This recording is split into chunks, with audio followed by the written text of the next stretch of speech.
Salam Indonesia. Anda menyaksikan berita terkini bersama saya Arna Seputra. Pemirsa, pemberlakuan PPKM darurat membuat semakin banyak pelaku usaha mikro yang terdampak. Setelah sebelumnya 4 pasar malam terdampak jam buka hingga pukul 20 WITA, kini giliran sejumlah pedagang di pasar tradisional juga tutup. Hal ini akibat adanya kebijakan pemerintah di masa PPKM darurat yang hanya memberikan usaha kategori esensial dan kritikal yang bisa beroperasi terbatas, di luar itu semua harus tutup.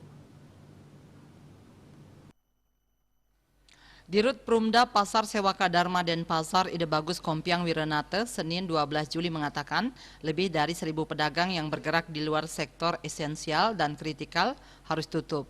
Tidak terkecuali di pasar tradisional di bawah pengelolaan Perumda Pasar.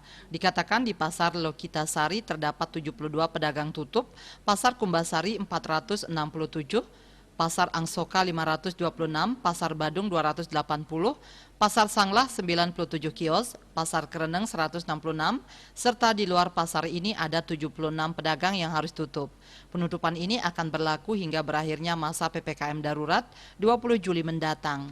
Sebelumnya, akibat keluarnya surat edaran Gubernur Bali nomor 9R tahun 2021 tentang penegasan batas jam operasional di masa pemberlakuan PPKM darurat juga berdampak pada pasar malam yang ada di beberapa lokasi. Karena pasar malam yang biasanya buka hingga tengah malam harus tutup pukul 20 WITA. 4 pasar malam yang terdampak tersebut yakni Pasar Malam Kumbasari yang kini berjualan di basement Pasar Badung.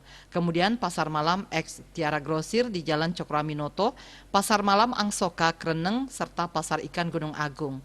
Keempat pasar ini biasanya jam operasionalnya sore hingga malam, namun sejak diberlakunya harus berkurang. Dikatakan penutupan pasar malam lebih awal ini juga akan berdampak pada pendapatan Perumda Pasar. Bahkan sejak pandemi melanda, perolehan pendapatan Perumda Pasar juga menurun.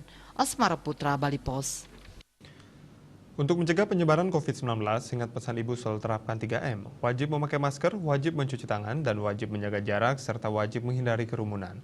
Dengan penerapan perilaku 3M, Indonesia segera terbebas virus corona menuju Indonesia maju. Tetaplah bersama Bali TV. Salam Indonesia.